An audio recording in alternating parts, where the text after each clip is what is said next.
So these are frogs. Um, and Learn something new I thought today. they were grandmothers. yeah. Okay. When you look at the heart of a frog, okay, this would be what? Ventricle. Ventricle, okay. And then here, Atrium.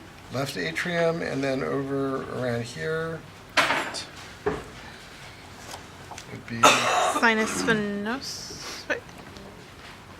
kind of sinus venosus going into the right atrium. And what ends up happening as we get the split of left and right atria is that the sinus venosus becomes associated with the right atrium, and the left atrium is associated with the pulmonary veins coming back from the heart, from the lungs.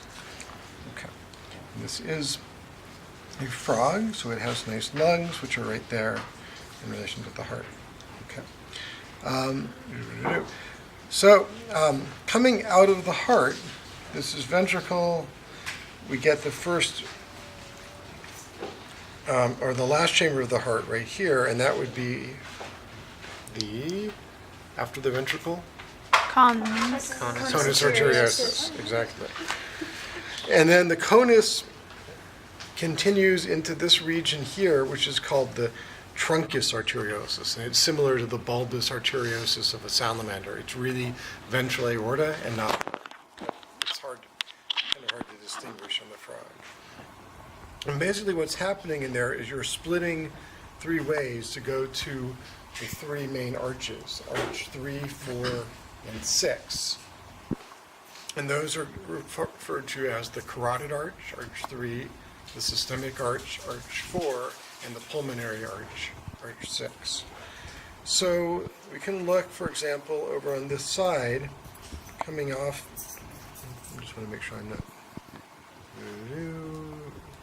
truncus arteriosus, yeah, good, okay. This here is the first arch, or I shouldn't say that, this is the third arch, the most anterior arch, and this would be the carotid arch here. And you can see there's a swelling on it, that's called the carotid body. There's some pressure receptors there, and then you can see a branch coming off here running towards the lower jaw region. That would be the external carotid artery. There's a branch here that's going to wrap around and go up towards the brain, and that's internal carotid. Okay. And you didn't need to know those branches, just carotid arch for these guys. So that's the third arch. The fourth arch here then is the systemic arch, and this would be the right systemic arch. Okay, so that's the fourth aortic arch there. And then behind that is the sixth arch here, and that would be pulmonary, and you can see that it's heading down towards the lung. Okay. And the two systemic arches, the left and right fourth arches, come around, and you can kind of follow it here. So I was just trying to make sure we could actually see. You can see the arch coming around here. See that blood vessel here? Okay. Right in here, that's the fourth arch, aortic arch. And it comes around here and it meets with the fourth arch from the other side, right in here. You see how the two come together kind of in a V right there? And when they meet, then they form the dorsal aorta. So those are the left and right systemic arches coming together to make the dorsal aorta. Like a shape of a heart. Yeah, you want to show everybody that picture? Just kind of this. Like a shape of a heart that comes around. That forms a dorsal aorta. Is that where the shape of the heart comes from? No, the shape of a heart comes from sort of a stylized version of a mammalian heart, an actual heart. But it is the shape of a heart. That's a good point. Okay. The other thing I'll just mention is that this arch in a frog, the pulmonary arch, the last arch going to the lungs, is also got a branch that goes to the skin, and so technically in a frog it's not just a pulmonary arch, but it's a pulmonocutaneous arch, because it's got blood supply to the skin, because the frogs are actually using their skin for respiration as well. Okay. So is that pretty clear? All right. Frogs are pretty simple and straightforward. What is not so simple and straightforward is turtles. And the first time you look at a turtle heart, you're like, oh my God, what's going on. There are just too many blood vessels there. Okay. What's this? Ventricle. Ventricle. Left atrium. Right. Right atrium. It's very nice when you're sort of standing this way, then the left and right is on the right side. Correct sides. Okay, so remember I told you there's this asymmetry that we see when we get to reptiles in the way that things come out of the heart. And basically we've got the same blood vessels eventually. We've got left and right systemic arches, we've got carotids, we've got pulmonary arteries, but they come out a little bit differently. Okay. And so in particular, what we can see here is this last branch, the most caudal one, that's blue. You see that on this guy? That's called the pulmonary trunk. Okay. And that's going to branch to supply the left and right pulmonary arteries going to the lungs. Okay. So that actually is symmetrical. And what's happened is basically that ventral aorta is split into these three branches.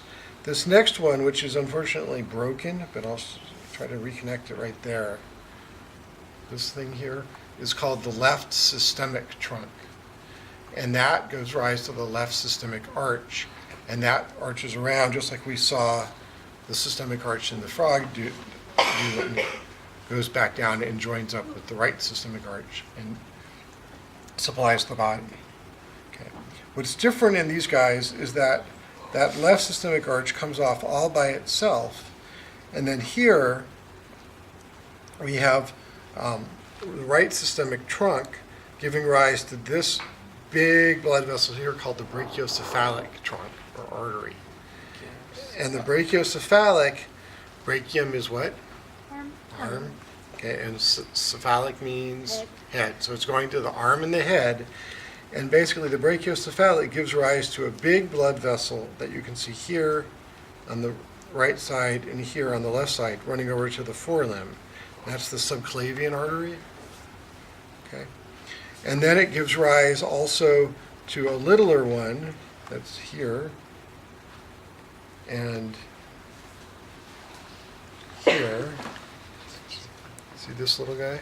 Okay, and those are the left and right common carotid arteries, and those are then going to branch eventually further up into internal and external carotids, but that happens pretty far up in the neck. And maybe I should point out that what's happened in a turtle compared to a frog is that the heart has kind of dropped down, giving them a good neck. The heart is way further away from the head than in a frog, where it's kind of right at the back of the head. And the same thing's in the salamanders, the same thing's true. Amniotes typically have the heart drop down neck. Okay, so this is brachiocephalic trunk. Again, we've got subclavians and carotids coming off. Okay, so that's the carotid arch, third arch. And then there is also a big branch coming off here, and that's the right systemic trunk. That comes off the brachiocephalic right there. And that's going to arch back around and join with this, the left systemic trunk, to form the dorsal aorta. So the asymmetry is that the right side has all of that brachiocephalic coming off, giving rise to the subclavians and the carotids, as well as the right systemic. The left side is just giving rise to the left systemic. Okay. It is confusing. I apologize for that. How they're made. It's not my fault. So that's pretty much it for this frog and the turtle. But it's really neat just to be able to see these changes, and it makes you really appreciate mammals.